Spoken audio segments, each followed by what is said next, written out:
Hey, what's up everybody, welcome back to the channel everyone, and আজকে আপনাদের জন্য নিয়ে আসলাম আরো কিছু ইন্টারেস্টিং টেক নিউজ।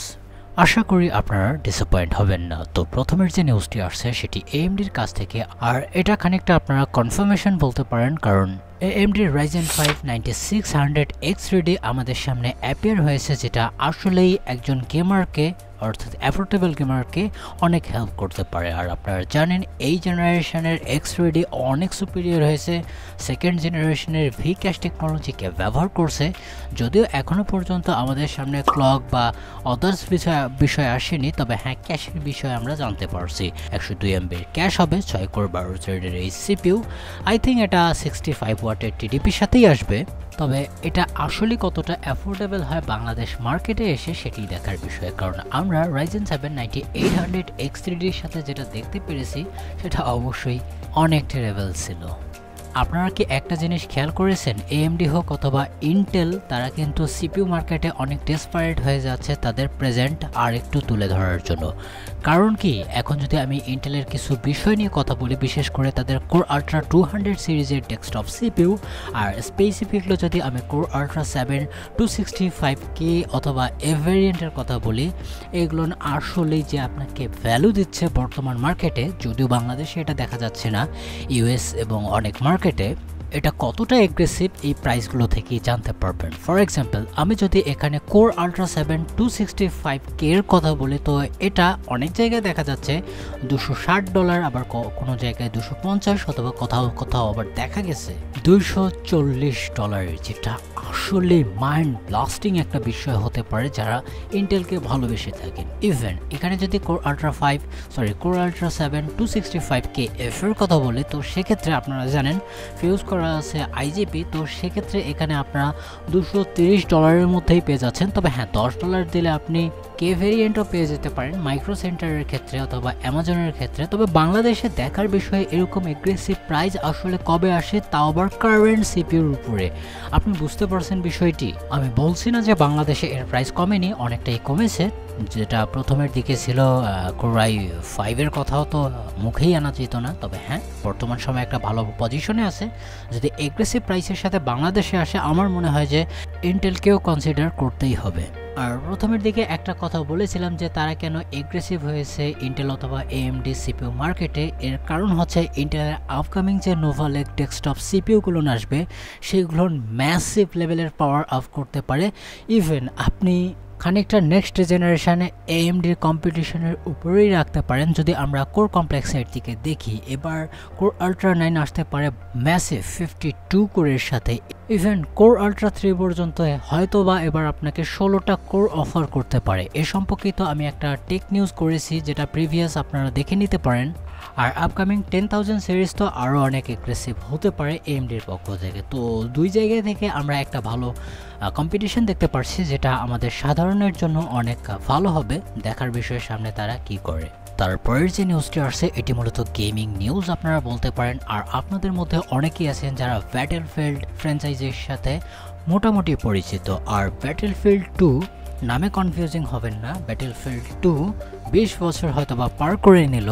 নিউজটা এটার না, কারণ আপনারা যারা মাল্টিপ্লেয়ার শুটার গেমসের কথা বলেন, তো এটা একটা শেপ দিয়েছিল বা ঐতিহ্য দিয়েছিল যে আপনারাও হ্যাঁ সবাই মিলে খেলতে পারেন।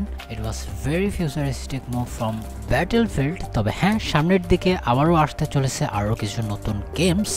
ইয়েস, ব্যাটেলফিল্ড 6, তবে ব্যাটেলফিল্ড 1 এবং ব্যাটেলফিল্ড 5 এর পর খুব বিশাল একটা ধাক্কা খেয়েছিল ব্যাটেলফিল্ড 2042। গুড ব্যাডের আর কি খাতায় নাম লিখিয়েছিল। দেখি ব্যাটেলফিল্ড 6 কেমন হয়।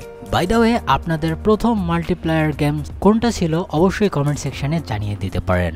তারপরের যে নিউজটি আসছে সেটি AMDর কাছ থেকে, আর এটা AMD 7000 সিরিজের যে সকল GPU আছে অর্থাৎ RDNA 3 আর্কিটেকচারের, তো তাদের জন্য এটা ওকে অথবা উইয়ার টাইপের হতে পারে। কারণ যদি কেউ FSR 4 মড ইউজ করতে চায় এই গ্রাফিক কার্ডগুলোতে, এখানে একটা জিনিস দেখা গেছে, যারা বেটার ইমেজ কোয়ালিটি চাচ্ছে তাদের একটু এফপিএস কমে গেছে, অর্থাৎ লো এফপিএস এ চলছিল। তবে হ্যাঁ, অনেকের জন্য হেল্পফুল হতে পারে।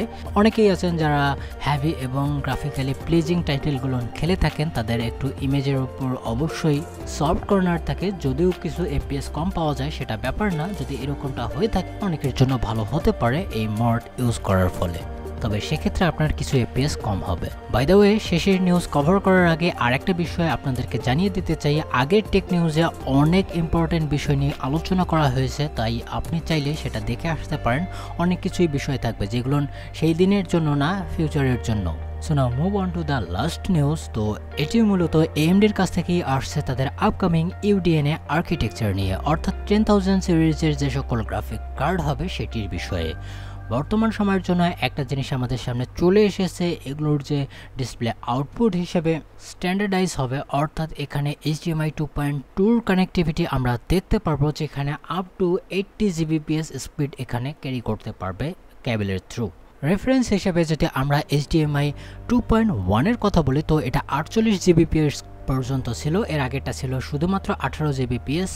আর আপনাদের মধ্যে অনেকেই ব্যবহার করছেন HDMI 1.4, যেটা 10.2 Gbps এর আশেপাশেই, তবে ফুল ব্যান্ডউইথ তো ক্যারি করছে না।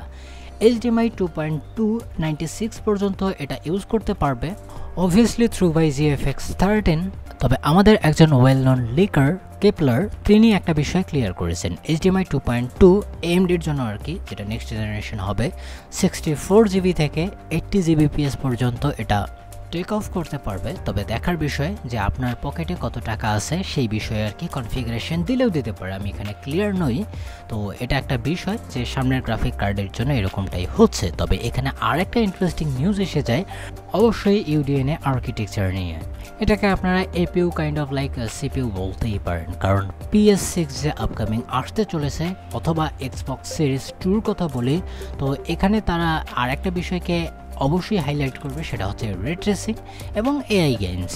তো এটার বিষয়ে হলে তো আপনাকে নতুন আর্কিটেকচার নিয়ে আসতে হবে, নতুন অথবা নেক্সট জেনারেশন কনসোলের জন্য, যেটা অবশ্যই মিড রেঞ্জ ক্যাটাগরির পিসিকে টক্কর দেওয়ার তো ক্ষমতা রাখতেই হবে। তো সেক্ষেত্রে অবশ্যই নতুন আর্কিটেকচারের দরকার সিপিইউ এবং জিপিইউ লেভেলে। তো এরকমটাই আমাদের সামনে লেগে আসছে প্লেস্টেশন 6 অ্যান্ড এক্সবক্স সিরিজ 2-র জন্য। বাই দ্য ওয়ে, WCCর যদি একটা পোস্ট দেখি, তো সেখানে ক্লেম করা যাচ্ছে, অর্থাৎ তারা আর কি বলতে চাচ্ছেন যে 20% ফাস্টার হবে in raster and massively 2 time faster হবে রে ট্রেসিং অথবা এআই পারফরমেন্সের ক্ষেত্রে, অর্থাৎ 2 টাইম, বুঝতে পারছেন, ডাবল। তো সেক্ষেত্রে তো নতুন ছাড়া কোনো অপশন দেখছি না। আর একটা মেইন কারণ হচ্ছে এখনও নতুন কনসোল আসতে অনেক সময় লাগবে, হয়তোবা এর মধ্যেই বা কিছুদিন পরেই PS5 Pro লঞ্চ করে দিতে পারে সোনি, অথবা এক্সবক্সের কাছ থেকে আসলেও কিছু আসতে পারে। তবে হ্যাঁ, অনেকটা সময় আছে, ইউডিএনএ আর্কিটেকচারের সাথে নেক্সট জেনারেশন গেমিং কনসোল নিয়ে আসতে পারে। আর আপনারা অলরেডি জেনে গেছেন যে যদি GTA 6 এক্সক্লুসিভলি প্লেস্টেশন অথবা এক্সবক্সের সাথে আসে নেক্সট জেনারেশন, তো সেক্ষেত্রে অবশ্যই হাই এন্ড হার্ডওয়্যারের তো দরকার। তো এটার সাথে আমরা ম্যাচ করতে পারি, আর এটার সাথেও আরেকটা জিনিস ম্যাচ করতে পারি যে ইউডিএনএ আর্কিটেকচারও খুব শীঘ্রই আসতে পারে।